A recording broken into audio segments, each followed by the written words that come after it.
আজকে আমরা নবম দশম শ্রেণীর ত্রিকোণমিতির 9.2 এর 19 নম্বর অঙ্ক সমাধান করব। দেখো এখানে 19 নম্বর অঙ্কে বলা হয়েছে cos into a minus b equal 1, তারপর বলা হয়েছে twice sin into a plus b equal root of 3, আর এখান থেকে দেখাইতে বলছে a b সূক্ষ্মকোণ। তাহলে বলছে কি a আর b এর মান নির্ণয় করতে বলছে। তাহলে আমরা এভাবে শুরু করতে পারি। প্রথমে আমরা লিখব দেওয়া আছে cos a minus b equal 1। তাহলে যেহেতু বাম পাশে cos আছে সেহেতু জানতে হবে ডান পাশে cos কত ডিগ্রির মান 1, 0 ডিগ্রি মান। তো আমরা এটি লিখলাম। এরপর আমরা লিখতে পারি এর পাশে আমরা ধরো a মাইনাস b থাকে, আর ওপাশে দেখো এর পাশে cos আছে কি এটার সাথে গুণাকার, ওপাশে গেলে হবে ভাগাকারে। তাহলে এখানে হবে cos ভাগাকারে, ঠিক আছে। এবার এই দুইটা কাটা যায়, তাহলে থাকে কি অতএব a minus b equal 0 degree. তো আমরা এর কি করলাম 1 নং সমীকরণ দিলাম, ঠিক আছে, কারণ কাজ আমাদের সম্পূর্ণ হয় না, ঠিক আছে, এই জন্য আমরা 1 নং সমীকরণ দিয়ে রাখলাম। পরবর্তীতে আবার এটা নিয়ে কাজ করতে হবে। এরপর দেখো আর একটা আছে এখানে কত 19 না, এখানে দেওয়া আছে আমরা এখানে লিখতে পারি এবং twice sin into a plus b equal root of 3 আছে, ঠিক আছে, বুঝো। তাহলে এখন দেখো আমরা এখন কি করতে পারি 2 আসনের সাথে গুণাকারে, ওপাশে গেলে কি হয় ভাগাকারে। তাহলে এখানে 2 আছে কি আকারে বলো গুণাকার, ওপাশে গেলে কি হবে ভাগাকারে। তাহলে এখন দেখো এই ভাগাকারে। এরপর তার কিছু নেওয়ার নেই আছে। তাহলে দেখো যেহেতু বাম পাশে সাইন আছে সেহেতু জানতে হবে ডান পাশে সাইন কত ডিগ্রির মান √3/2 6 ডিগ্রি, কত ডিগ্রি 6 ডিগ্রি। এরপর আমরা লিখতে পারি আমরা যেহেতু সাইন আছে কি আকারে এখানে গুণাকারে, এপাশে হবে ভাগাকারে, এখানে হবে কি ভাগাকারে। যাদের বুঝতে অসুবিধা হয় তাদের কি 18 নম্বর অঙ্কটা দেখতে হবে, তাহলেই একদম ইজি হবে, ওর জায়গায় অনেক ব্যাখ্যা দেওয়া হয়েছে। দেখো এই দুটো আমরা কাটি, তাহলে কি হয় a প্লাস b এখানে আছে 60 ডিগ্রি। এখন দেখো এখানে কাজ সম্পূর্ণ হয় নাই, তো আমরা এর একটা সমীকরণ দিয়ে রাখি। যেহেতু উপরে 1 নং দিয়েছে এটা 2 নং দিলাম। আমাদের তো কি করতে হবে এর মান আর b এর মান বের করতে হবে। তাহলে আমরা একটা কাজ করি, আমরা 1 নং যোগ 2 নং এই দুইটা যোগ করি। তাহলে 1 নং কি ছিল a মাইনাস b ইকুয়াল কত, আর এখানে a প্লাস b ইকুয়াল কি 60 ডিগ্রি। তো এখন দেখো আমাদের যোগ করতে হবে, যোগের সময় তো সাইনের পরিবর্তন করতে হবে না, ঠিক না। তাহলে দেখো 80 পিসে মাইনাস 80 পিসে প্লাস, এই দুটো কাটা যায়, আর এখান থেকে একটা তার মানে কি দুইটা এ, ওর পিছনেও প্লাস কিছু নেই মানে প্লাস, ওর পিছনেও প্লাস তার মানে টুয়াইস এ, এই দুটো যোগ করি তাহলে কি 60 ডিগ্রি হয়। তো তারপর আমরা করি 2 আছে কি আকারে তুমি বলো কি আকারে ওপাশে গেলে কি হবে ভাগাকারে। তারপর আমরা একটু অপর পৃষ্ঠে দিয়ে করি,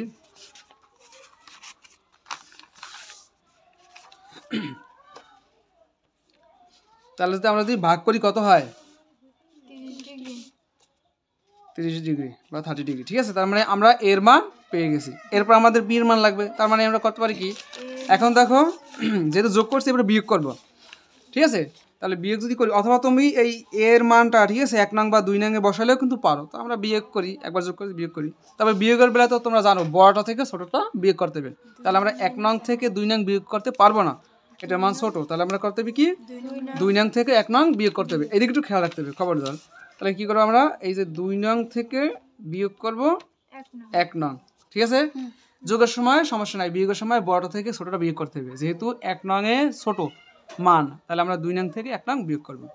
তাহলে 2 নং এ ছিল কি a plus b equal 60 degree ছিল, আর 1 নং এ ছিল কি a minus b equal 0 degree 0 degree. তাহলে এখন কি হবে এই যে বিয়োগের সময় সাইনের পরিবর্তন করতে হবে, বিয়োগের সময় কি করতে হবে সাইনের পরিবর্তন করতে হবে। তাহলে এখানে কিছু নেই কিন্তু প্লাস, এখানে কিছু নেই মানে কি প্লাস, প্লাস করতে হবে কি মাইনাস, আর এই মাইনাস করতে হবে কি প্লাস, এখানে কিছু নেই মানে প্লাস, প্লাস করতে হবে মাইনাস।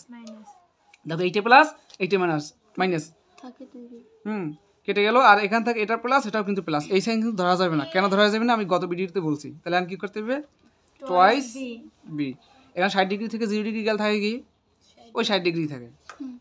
তার মানে আমরা কি করবো না 2 আছে 20 সাথে কি আকারে গুণাকার, ওপাশে গেলে কি হবে ভাগাকারে, ওপাশে গেলে হবে ভাগাকারে। অতএব 30 ডিগ্রি 30 ডিগ্রি বা 30 ডিগ্রি। তাহলে আমাদের এর মান আর বির মান বের করতে বলছে, তাহলে আমরা বলতে পারি কি, অতএব A equal a equal 30 degree B equal অতএব B এবং বি ইকুয়াল কত ডিগ্রি, 30 ডিগ্রি। এখানে কি বলছে, মান নির্ণয় করতে বলছে না, তো এখানে এটি হচ্ছে আমাদের উত্তর। তা আশা করি তোমরা এটা বুঝতে পারছো। এখন আমরা দেখব কত 20 নাম্বার। তো এই অঙ্কটা অনেক গুরুত্বপূর্ণ, পরীক্ষা এটা বেশি আসে, ঠিক আছে। তো এখন দেখো এই অঙ্কটা আমাদের বের করতে হবে, সমাধান করতে হবে। তো আমরা এটা এভাবে করতে পারি, প্রথমে এভাবে লিখতে হবে, ঠিক আছে। তারপর আমরা এভাবে করব। প্রথমে আমাদের কি করতে হবে, এই অবস্থায় দেখো উপরে নিচে কিন্তু একই, কিন্তু মাঝখানে চিহ্নটা ভিন্ন। এরকম অবস্থা থাকলে আমরা যোজন বিয়োজন করব। তাহলে আমরা যোজন বিয়োজন করব। দেখো উপরে যা আছে ওইটা আমরা উপরে লিখবো, নিচে লিখবো। উপরে যা আছে ওইটা কি উপরেও লিখবা, এটা উপরেও লিখবা, ওইটার আবার নিচেও লিখবা। এরপর দেখো যোজন মানে কি যোগ, আর বিয়োজন মানে কি বিয়োগ। এরপর নিচেরটা উপরেও লিখবা, নিচেও লিখবা। উপরেও লিখবা, নিচেও লিখবা, ঠিক আছে। এখন নিচে যখন লিখতে যাবা, ঠিক আছে, তখন দেখো এর ভিতরে সাইন আছে না, আমরা একদম ব্র্যাকেট দিয়ে দেবো। আর যদি যারা পারো তারা সরাসরি কাজ করে আসতে পারলেও হয়তো, একটু পড়ার লাইনে করি। এরপর দেখো এই পাশে আমরা সেম করব। উপরে যা আছে উপরে লিখবো, আবার কিন্তু নিচেও লিখবো। এরপর যোজন মানি যোগ, বিয়োজন মানি বিয়োগ। এবার নিচেরটা কি, এই নিচেরটা উপরেও লিখবা, আবার কি নিচেও লিখবা। তো নিচে যেহেতু মাইনাস আছে এই জন্য ব্র্যাকেট দিতে হবে, আর উপরে প্লাস ছিল বিধে দেওয়া প্রয়োজন হয় না। এবং পাশে লিখে দিতে পারো যোজন বিয়োজন করি, যে উভয় পক্ষকে করে, ঠিক আছে, উভয় পক্ষকে যোজন বিয়োজন করে, যোজন বিয়োজন করে, কারণ করা হয়েছে না, করে, ঠিক আছে। এখন আমরা দেখো এই সাইনের পিছনে আছে কি প্লাস, আর এই সাইনের পিছনে মাইনাস, এই দুটো কাটা যায়। তাহলে উপরে থাকে কি দেখো এই একটা একটা, তার মানে কি দুইটা কস এ, একটা দুইটা না, দুইটা কস এ। আর নিচে আছে কস এ মাইনাস সাইন এ। এই মাইনাস সাইন দিয়ে ভিতরে গুণ করতে হবে। দেখো এই পিছনে কিছু নেই, মানে প্লাস, তার মানে প্লাস মাইনাস কি মাইনাস কস এ, আর মাইনাস সাইন দিয়ে প্লাসের সাথে গুণ করো, প্লাস মাইনাস কি মাইনাস সাইন এ। এবার এই পাশে আসো, দেখো এই অনের পিছনে প্লাস আর এই অনের পিছনে মাইনাস, এই দুইটা কিন্তু কাটা যায়, থাকে দুইটা, ঠিক আছে। এই যে √3 আর কি √3, তার মানে কি টোয়াইস √3, আর নিচে আছে √3 - 1, এই মাইনাস দিয়ে ভিতরে গুণ করো, প্লাস মাইনাসে মাইনাস √3 আর প্লাস মাইনাসে মাইনাস 1। পরের লাইনে দেখো এই সাইনের মানে কজের পিছনে মাইনাস, এই কজের পিছনে প্লাস কাটা যায়। আবার এ পাশে √3 পিছনে কি মাইনাস, আর এই √3 পিছনে কিছু মানে প্লাস কাটা যায়।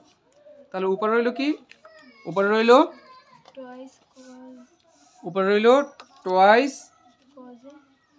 কজ এ, আর নিচে আছে মাইনাস মাইনাস কিন্তু প্লাস, মাইনাস মাইনাস কি প্লাস, তার মানে টোয়াইস সাইন এ। যেহেতু দুইটাই মাইনাস, সাইন হবে মাইনাস। আর উপরে আছে টোয়াইস √3, নিচে মাইনাস 1 আর মাইনাস 1, তো মাইনাস মাইনাস কিন্তু প্লাস, 1 2, দুইটা মাইনাস, সাইন হবে মাইনাস। এই 2 কাটা যায়, এই 2 কাটা যায়। এ পাশে আছে কি, উপরে আছে কজে, নিচে আছে কিন্তু সাইনে, আর এ পাশে উপরে আছে কি √3, নিচে কিছু নেই মানে 1 আছে, তবে যে -1 মাইনাস রয়ে গেছে, আর এ পাশে কিন্তু কি মাইনাস রয়ে গেছে। এই দুইটা কাটা গেছে, এই রয়ে গেছে, কিন্তু মাইনাস রয়ে গেছে, এখানে মাইনাস রয়ে গেছে। এরপর আমরা একটা কাজ করতে পারি, এই মাইনাসটা এখানে প্লাস না গুণ করি, প্লাস মাইনাস কি হয় মাইনাস, অর্থাৎ এনে মাইনাস দিলাম, উপরে কজ এ আর নিচে কি রাখলাম সাইন এ। এই মাইনাসটার সাথে গুণ করে প্লাস আছে না, প্লাসের সাথে গুণ করে প্লাস মাইনাস কি মাইনাস, উপরে নিচে এসে 1, এই 1 দেওয়া লাগবে না, দিলাম। এর পরের লাইনে আমরা কি করতে পারি, দেখো পরের লাইনে আমরা করতে পারি, এখানে তো মাইনাস আছে না, উভয় পক্ষ থেকে আমরা কি করব, উভয় পক্ষের সাথে -1 গুণ করব। তাহলে কি হয়, এই মাইনাস দেবে কি প্লাস হয়ে যায়, তো প্লাস তো তার প্রয়োজন নাই। উপরে আছে কি কস এ নিচে আছে সাইন এ, আর এর পাশে আছে রুট অফ 3, আর নিচে অনের তোর ভ্যালু নেই, অন দিয়ে ভাগ দিলে ওইটি হয়। তো লিখতে হবে উভয় পক্ষকে মাইনাস অন দ্বারা গুণ করে। ঠিক আছে, তোমরা লিখে নিও উভয় পক্ষকে এই যে মাইনাস অন দ্বারা গুণ করছি। তো এখানে মাইনাস ছিল, মাইনাস মাইনাস প্লাস হয়ে গেছে, এখানে মাইনাস ছিল, মাইনাস মাইনাস প্লাস হয়ে গেছে, আর অন দিয়ে গুণ দিলে এইটি হয় আর এইটি হয়। অর্থাৎ দেখো এই যে মাইনাস অন দ্বারা আমরা গুণ করি, তাহলে এখানে কি হয়, এই মাইনাস মাইনাস প্লাস অন দিয়ে গুণ দিলে এইটা এই হয়, এই মাইনাস দিয়ে গুণ করি এই মাইনাস ওই মাইনাস প্লাস অন দিয়ে গুণ দিলে এইটা এই হয়, নিচে অন দিয়ে ভাগ দিলে ওইটি হয়। ঠিক আছে, এইবার আমরা করতে পারি এখানে কজে বাই সাইনে, অর্থাৎ কি কট এ সূত্র। ঠিক আছে, এই যে cos theta by sine theta equal কি কট থিটা, এ আছে থিটা পরিবর্তে। এখন ওই যে আগের নিয়মে যেহেতু বাম পাশে কট আছে সেহেতু জানতে হবে ডান পাশে কট। কট কত ডিগ্রির মান রুট অফ 3 বলো, কট রুট অফ 3 10 এ ছিল কিন্তু 60 ডিগ্রি, কটে কি হলে 30 ডিগ্রি, 30 ডিগ্রি। এরপর আমরা লিখতে পারি কট আছে পাশে কি আকারে ভাগা মানে গুণাকারে, পাশে গেলে কি হবে ভাগাকারে। এখানে হবে কট, এইটা কাটা যাবে, তা থাকে কি বা 30 ডিগ্রি। তাহলে আমাদের এখানে এর মান কত 30 ডিগ্রি, তো এইটাই আমাদের উত্তর।